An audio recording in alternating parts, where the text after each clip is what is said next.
नमस्कार साथियों, मैं अरविंद सिंह आपका बहुत स्वागत करता हूं आज के इस वीडियो में। साथियों, आज के वीडियो में मैं आपको बताने जा रहा हूं कि ज़मीन की दाखिल खारिज क्या होती है और यह कैसे होती है। दाखिल खारिज यह एक अपने आप में बहुत ही इम्पोर्टेंट शब्द है। साथियों, अक्सर हम जो है जब ज़मीन को खरीदते हैं या ज़मीन को बेचते हैं या जब किसी भूमि के मालिक की डेथ होती है, उसके वारिसों के नाम ज़मीन आती है, तो यह सारी जो प्रोसेस है या जो सारी प्रक्रिया है यह दाखिल खारिज के अंतर्गत होती है। तो दाखिल खारिज को समझने के लिए देखिए, मैंने आपको बिल्कुल स्टेप बाय स्टेप लिखा है। आप इसको नोट भी कर सकते हैं। नोट करने के साथ साथ आप बाद में इन चीज़ों को दोबारा पढ़ करके समझ सकते हैं। जैसे कि दाखिल खारिज आप देख रहे हैं, दाखिल खारिज क्या होता है। तो सबसे पहले आप जानिए, जब किसी ज़मीन के कब्जे में परिवर्तन होता है तो दाखिल खारिज होता है, अथवा जब किसी ज़मीन से एक व्यक्ति का नाम हटकर किसी अन्य व्यक्ति या व्यक्तियों का नाम आ जाए तो इसे दाखिल खारिज कहते हैं। मतलब ये कि जब ज़मीन के मालिकाना हक में परिवर्तन होता है, आप नीचे देखिए लिखा होगा, दाखिल खारिज से ज़मीन के मालिकाना हक में परिवर्तन होता है। मतलब ये जब किसी ज़मीन के मालिक का नाम हट करके किसी अन्य व्यक्ति का नाम उस ज़मीन पर आ जाए तो यह होता है दाखिल खारिज। दाखिल खारिज में ज़मीन के मालिकाना हक यानी ज़मीन का मालिक बदल जाता है। एक मालिक से हट करके जब दूसरा मालिक आ जाता है तो यह जो प्रोसेस है इसे कहते हैं दाखिल खारिज। ठीक है, अब जैसे आपको समझना है तो देखिए, राम नाम का एक व्यक्ति है। राम नाम के व्यक्ति की अगर मृत्यु हो जाती है, राम की डेथ हो जाती है और इनका एकमात्र वारिस, इनका एकमात्र उत्तराधिकारी श्याम है, तो राम की डेथ हो गई, राम की मृत्यु हो गई, तो राम की सारी भूमि, राम की सारी ज़मीन उसके पुत्र श्याम को मिल जाएगी। और यह जो प्रोसेस है यह प्रोसेस कहलाता है दाखिल खारिज। और यह दाखिल खारिज वरासत के माध्यम से होती है। किसके माध्यम से होती है? वरासत के माध्यम से होती है। अभी मैं आपको ये भी समझाऊंगा। दूसरा स्टेप देखिए, यही राम है। इस बार राम की डेथ नहीं हुई, राम जीवित हैं और राम ने अपने जीवन काल में ही अपनी ज़मीन को बेच दिया मोहनलाल को। ये अन्य व्यक्ति हैं मोहनलाल। राम ने बैनामा कर दिया, राम ने अपनी ज़मीन को विक्रय कर दिया मोहनलाल, और मोहनलाल ज़मीन के मालिक हो गए। ये देखिए बैनामा से। यहाँ राम की डेथ हुई तो राम का नाम हटा, उसके बेटे श्याम का नाम आ गया। यहाँ राम ने अपनी ज़मीन का विक्रय किया बैनामा से तो राम का नाम हटा, अब मोहनलाल मालिक हो गए। तो ये जो राम से मालिक हट करके श्याम का हो जाना, राम से मालिक हट करके मोहनलाल का हो जाना, यही है दाखिल खारिज। अब यह होता क्या है और कैसे होता है ये जानिए। ठीक है, दाखिल खारिज मुख्यतः 3 तरह से होता है। 1, 2, 3। नंबर 1 वरासत, नंबर 2 वसीयत, नंबर 3 बैनामा या रजिस्ट्री। जो ऊपर के 2 तरीके हैं, वरासत और वसीयत, इसके माध्यम से ज़मीन जो है, किसी भी ज़मीन का कोई मालिक हो उसके उत्तराधिकारियों को ही वो ज़मीन प्राप्त होगी। वरासत और वसीयत के माध्यम से ज़मीन उत्तराधिकारियों को ही प्राप्त होती है, उसके वारिसों को ही प्राप्त होती है।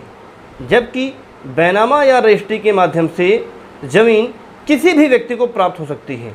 मतलब ये, यदि कोई व्यक्ति है, एक व्यक्ति है, उसके 3 पुत्र हैं और उस व्यक्ति की, मैं आपको वरासत समझा रहा हूँ, पहले आप वरासत जानिए। वरासत और वसीयत में अंतर क्या होता है?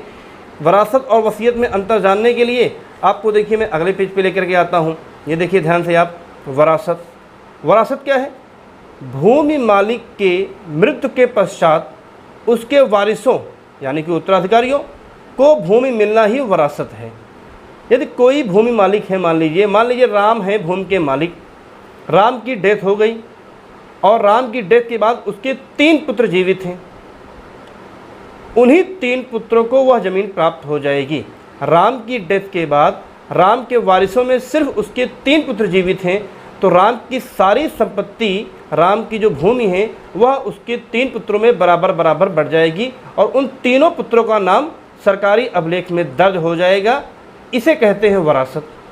राम का नाम हट करके उसके पुत्रों का नाम आ जाना, यह है दाखिल खारिज। और यह पूरा प्रोसेस क्या कहलाता है? वरासत कहलाता है। मृतक के बाद, मृत्यु के बाद जायज़ वारिसों को ज़मीन मिलना। ठीक। जबकि वसीयत क्या है? भूमि मालिक अपने जीवन काल में ही वसीयत लिख जाता है कि मेरे मरने के बाद मेरी भूमि किसको किसको मिलेगी और जब भूमि मालिक मर जाता है तो वसीयत के अनुसार ही ज़मीन उसी को मिलती है जिसके पक्ष में वसीयतनामा लिखा होता है। मतलब अगर मैं बात करूं उन्हीं राम की, राम के 3 पुत्र हैं, राम अपने 2 ही पुत्रों से खुश है, एक पुत्र से वह खुश नहीं है, तो राम ने अपने जीवन काल में अपने 3 पुत्रों में से 2 ही पुत्रों के नाम पर वसीयत लिख दी। अब जब राम की भविष्य में डेथ होती है, राम की मृत्यु होती है, तो राम की सारी संपत्ति उसके 3 पुत्रों को नहीं मिलेगी, बल्कि उन्हीं 2 पुत्रों को मिलेगी जिसके पक्ष में राम ने वसीयतनामा लिखा है। क्योंकि राम अपने 2 ही पुत्रों से खुश था, तीसरे पुत्र से वह खुश नहीं था, तीसरा पुत्र उसकी सेवा नहीं करता था, या किन्हीं कारणों से तीसरे पुत्र से उसके संबंध अच्छे नहीं थे, तो राम ने सिर्फ 2 पुत्रों को लिखा वसीयत। तो राम की मृत्यु के बाद उसके 2 ही पुत्रों के पास वो ज़मीन जाएगी, तीसरे पुत्र को वह ज़मीन नहीं मिलेगी। यह होता है वसीयतनामा। कोई भी व्यक्ति अपने जीवन काल में ही वसीयतनामा लिख के जाता है। तो वरासत और वसीयत, अभी देखिए आप, जब मैं पहले पन्ने पे आपको समझा रहा था, तो अब तीसरी चीज़ आ गई आपकी बैनामा या रजिस्ट्री। मतलब दाखिल खारिज वरासत से होती है, वसीयत से होती है और बैनामा या रजिस्ट्री से होती है। इन्हीं तीनों प्रोसेस से ही ज़मीन का मालिक बदलता है। ज़मीन के मालिक का बदलना ही दाखिल खारिज होता है। अब मैं आपको सबसे अंत में समझा रहा हूँ बैनामा या रजिस्ट्री के बारे में। ये देखिए, ये बैनामा या रजिस्ट्री दाखिल खारिज क्यों ज़रूरी है, तो ध्यान से देखिए। यदि आपने कोई ज़मीन या खेत खरीदा है तो आपको एक बैनामा दस्तावेज मिलता है जो सबूत है कि आपने ज़मीन खरीदी है या रजिस्ट्री कराई है। भैया बैनामा लिखवाते हैं, आपको बैनामा का एक दस्तावेज मिलता है, उसमें क्रेता की फ़ोटो होती है, विक्रेता के और क्रेता के हस्ताक्षर होते हैं।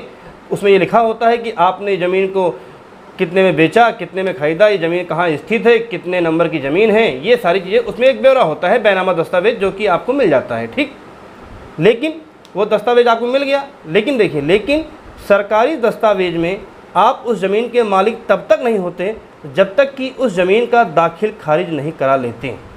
दाखिल खारिज के बाद आपका नाम सरकारी खतौनी या अन्य सरकारी दस्तावेज में दर्ज होता है, तब आप उस ज़मीन के पूर्ण अधिकारी या पूर्ण मालिक होते हैं। ये दाखिल खारिज होता है। ठीक है, आगे देखिए, आपको दाखिल खारिज के लिए आपको तहसीलदार के यहाँ आवेदन पत्र देना पड़ता है, साथ ही बैनामे के दस्तावेज की कॉपी भी देनी पड़ती है।